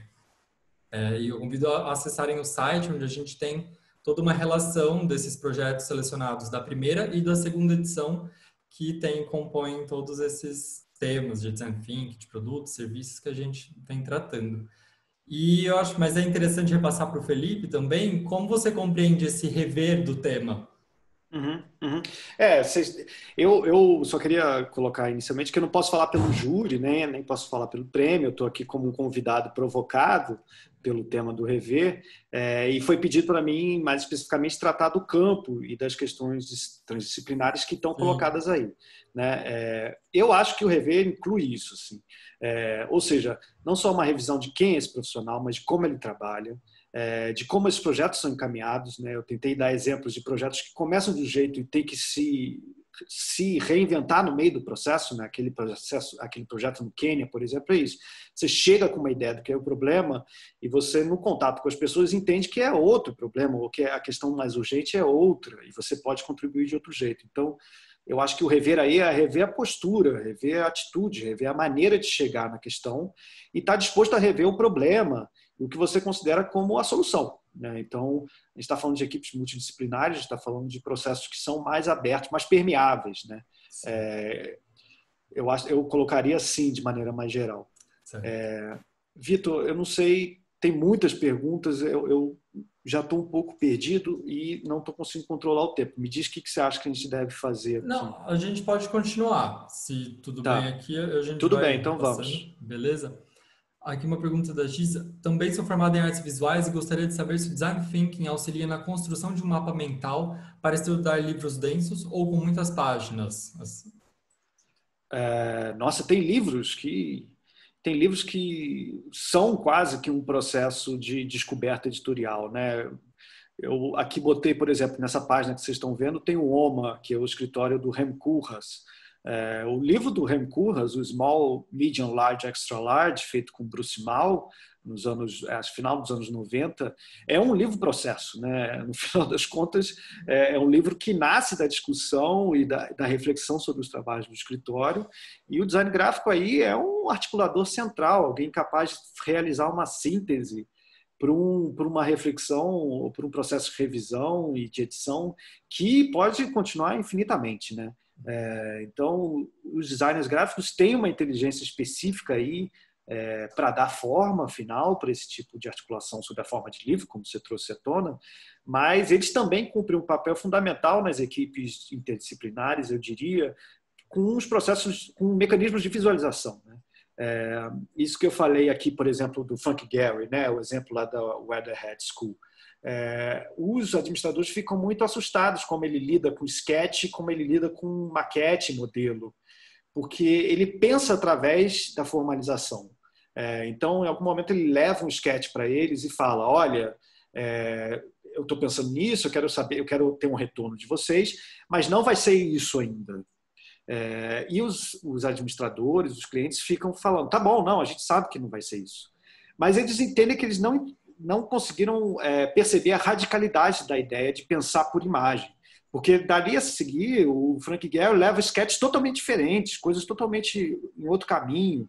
Ele vai construindo, através de vários desenhos e maquetes, um pensamento que vai dar num lugar que ele ainda não sabe qual é. Então, existe uma maneira de trabalhar aí que é totalmente estranha para os gestores e que eles estão tentando aprender, porque é uma maneira de lidar com incerteza, imprevisibilidade, a contingência dos fatores humanos, inclusive. Tá? Eu ia sugerir aqui você ver esse livro do Curras e, se possível, ir nesse exemplo do Frank Gehry que eu vou disponibilizar aqui, ler mais um pouco sobre. Legal. Pegando essa linha que a gente está tratando um pouco de arquitetura também, Felipe, o que você acha da parametrização como processo de projeto no design? Algo genérico ou futuro? Ou é o futuro?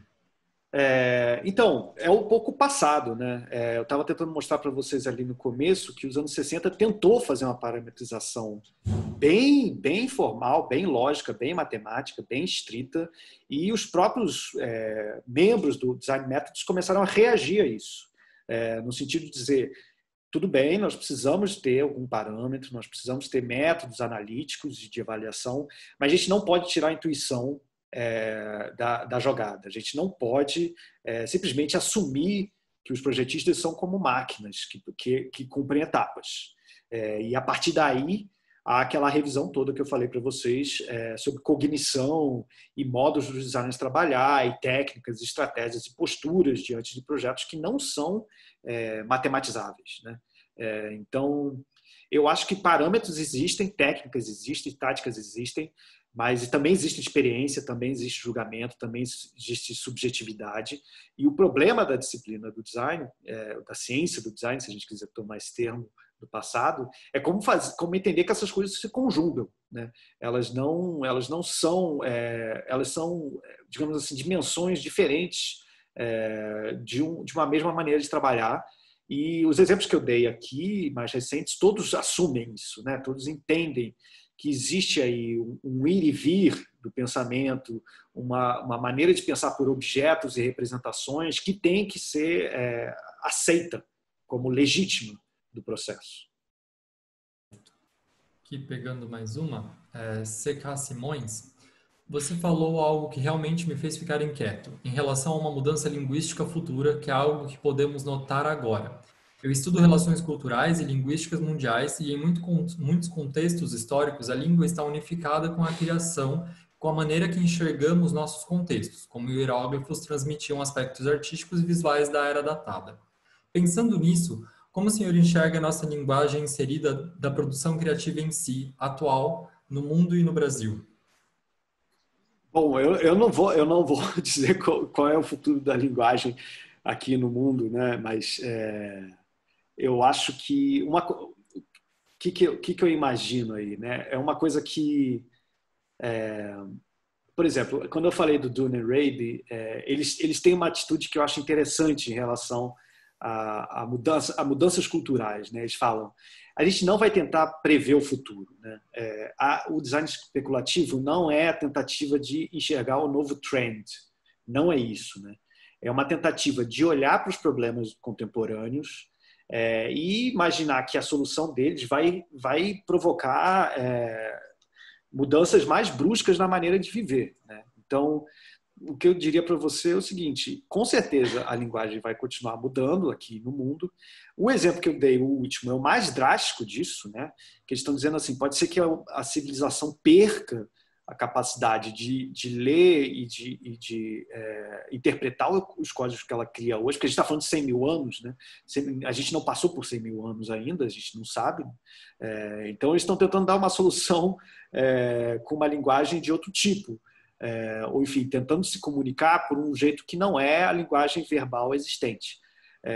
Outro caso emblemático disso, e eu acho que o Carl Sagan é uma referência aí, foi quando fizeram aquela placa que foi com a Voyager, com um satélite que está marcado para sair do sistema solar, ou seja, ele fazia fotos de Saturno, acho que de Júpiter, e mandava de volta para a Terra, mas ele ia continuar vagando pelo espaço, né? Naquela ocasião, a NASA criou uma placa querendo especificar onde é a Terra, quem são os humanos, para os seres extraterrestres, quer que eles existam. Ou seja, você não vai falar inglês, né? Então, por exemplo, olha essa placa, estuda um pouco essa placa que foi enviada para o espaço, acho que é anos 80, se não me engano, ou 70. Está lá uma tentativa de criar uma linguagem transplanetária, né? Ou, enfim, criar uma outra maneira de se comunicar por signos. Aqui mais uma, da Bea Castelo Branco. Fico confusa com os métodos. Já tive professores que apenas guiavam por design thinking. A internet fala muito do design sprint e eu estou agora fazendo o curso de UX por sugestão da minha chefe. Sou estagiária de design gráfico. Você acha que estamos nos perdendo nos métodos ou é ainda realmente muito importante para o processo? Eu acho importante. Eu acho... a questão é isso, é como saber lidar com o método, como se ele não tomando ele como uma verdade escrita em pedra, né? O exemplo que eu dei ali do Nigel Cross, escrevendo sobre as descobertas dele de protocolo de análise, chega à conclusão que designers muito experientes fazem um bom balanço entre as coisas. Eles usam métodos, eles usam estratégias que eles já conhecem, mas eles também questionam durante o processo e confiam na intuição. A gente precisa aprender a aceitar isso, de que a gente não vai viver nem sem o método, nem só com o método. Se você está estudando X, você sabe que existe aí uma espécie de progressão ou de articulação projetual que é um pouco incontornável, né? Em algum momento você precisa definir coisas antes de desenhar certos aspectos do processo. Mas nada impede que você mantenha em paralelo o seu processo de ideação, o seu processo de sketch, você vá à frente, volte e retome decisões que já estavam tomadas, né? Então, se você tem um conhecimento do método, isso te permite trabalhar com mais familiaridade com ele, até flexibilizar ele e combinar ele com outras coisas, né? Eu mesmo já passei por um sistema de sprint em que foi sendo adaptado ao longo dos anos, à medida que a gente sentia que uma coisa funcionava ou não, e à medida que alguma coisa era necessária em termos de decisões cotidianas, né? Então, eu não acho que nenhum método é uma tábua dos 10 mandamentos, entendeu? O método é alguma coisa que você usa, assim como você usa uma ferramenta. A próxima pergunta de Alice Biocchioni. Adorei demais essa aula, estou me formando esse ano em design e cada vez mais vou conhecendo as diversas camadas do design cada vez me vejo mais identificada. Agora, nesse semestre, finalizei meu TCC e no processo de seu desenvolvimento, fui me adentrando nessas diversas camadas, bem sem querer, e ao final, o que desenvolvi foi um design de experiências que amei. Assim, gostaria de saber se você tem recomendação de livros ou artigos na área mesmo do design de experiências. Olha, um lugar para se olhar para o design de experiência porque eu realmente não separei. Aqui você vai ver, por exemplo, nessa publicação CDI, que está ali, SCHJI, alguns artigos saem sobre design de experiência recentemente. Ela é sob coordenação do Ken Friedman. Mas eu acho que em Cambridge, se não me engano, na Business School de Cambridge, a partir dos anos 2000, tem uma discussão sobre design de experiência, tem uma discussão, na verdade, sobre economia da experiência, né? A ideia de que a gente estaria numa terceira fase da economia de mercado, em que você não vende nem mais produto, nem mais serviço, você vende experiência, né? Isso é um artigo, acho que dos anos 2002, 2004, de dois estudiosos de economia da Business School de Cambridge. Eu posso depois, se você quiser depois me mandar uma mensagem, eu posso dar a referência mais exata. Ali você tem uma formulação, primeiro, do que é uma economia da experiência e do que seriam as organizações nessa economia.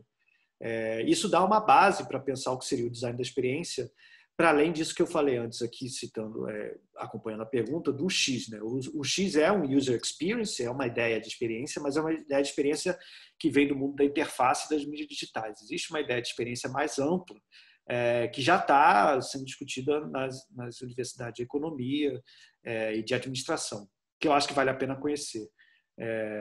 Agora, depois disso, eu não sei, você pode ver se na IDEO tem alguma coisa e seguir daí.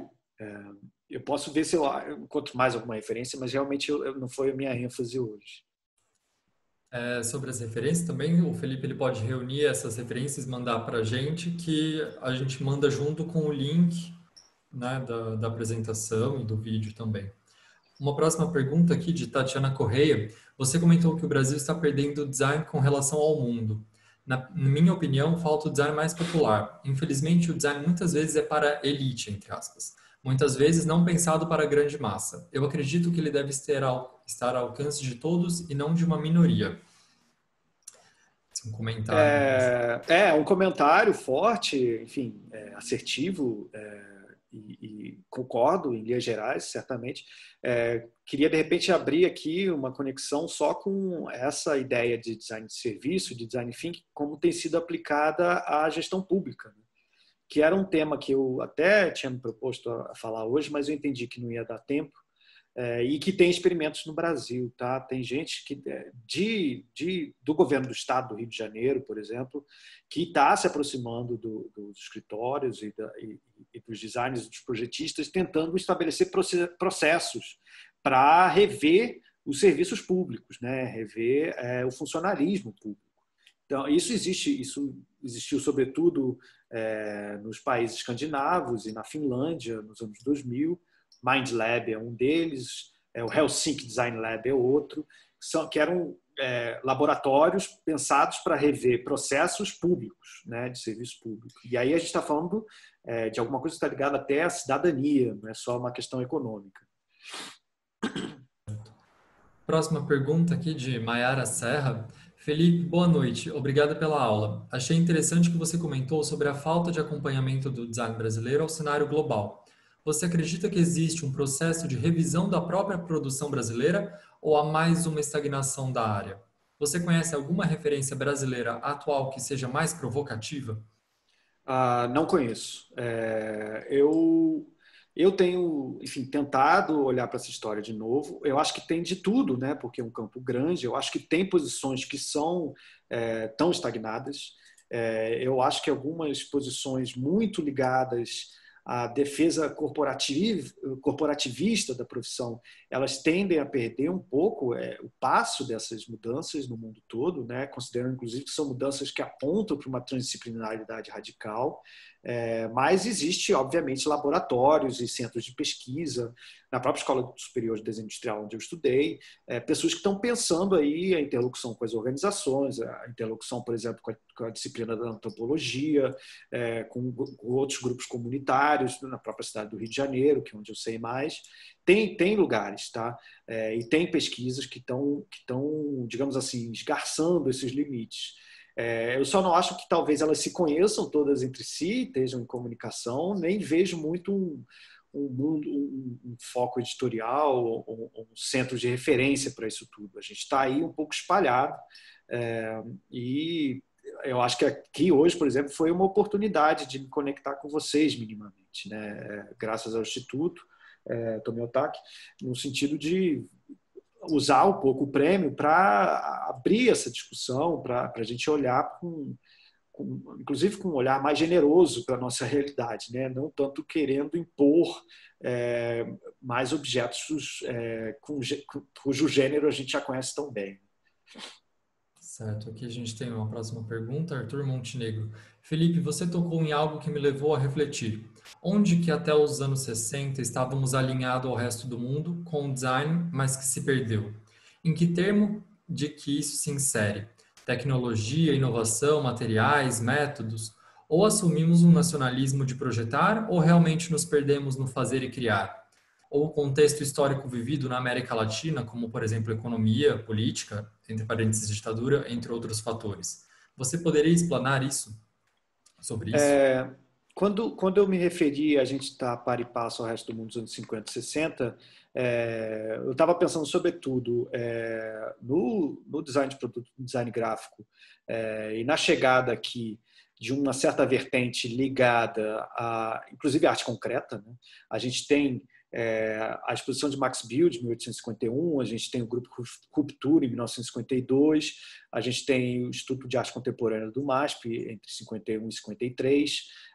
Nos anos 60, a gente vai ter a revisão do currículo da Faculdade de Arquitetura e Urbanismo da Universidade de São Paulo, incluindo o design como uma divisão, e a gente vai ter, logo depois, a abertura da Escola de Superior de Desenho Industrial, ou seja, aos moldes da Escola de Ulm, na Alemanha, que era uma das escolas mais avançadas de design do mundo. Então, existia inclusive aí um intercâmbio das figuras profissionais, né? Tomás Maldonado, Max Bill, o Berg Miller, o próprio Alexandre Wollner, que saiu daqui, estudou em Ulm, voltou. Havia um intercâmbio de figuras e de pessoas.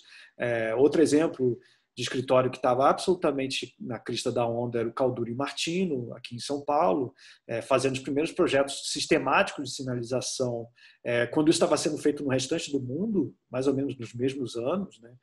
Ou seja, a gente estava acompanhando aí a expansão do campo do design, acompanhando o desenvolvimento das multinacionais, né? Então, o Brasil estava aí na mesma página, digamos assim.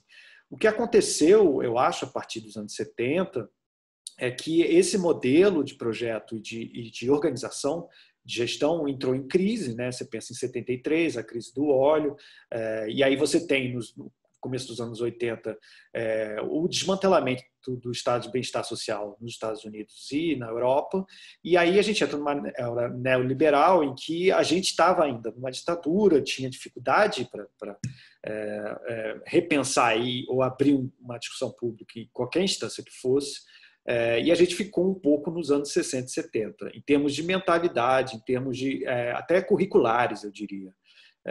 Eu mesmo fui formado ainda sobre a habilitação de desenho industrial e projetos de produto, somente, né? Logo depois que eu me formei em 2006, a PUC do Rio resolveu abrir mídias digitais, resolveu abrir uma habilitação de moda, entendendo que tinha uma manifestação mais diversa, que já estava se manifestando, já estava aparecendo nos alunos, no próprio corpo discente. Então, tem aí tentativas da gente rever os nossos currículos, mas eu, por exemplo, eu não vejo isso acontecendo nas associações, eu não vi uma grande associação ou uma associação recente ou uma associação pré-existente que tenha remodelado e tenha se recolocado nesse cenário, né? O que a gente tem são associações muito tímidas, algumas delas com muitas dificuldades de se manter, e a gente tem aí um esforço de algumas escolas pontuais para rever esse processo.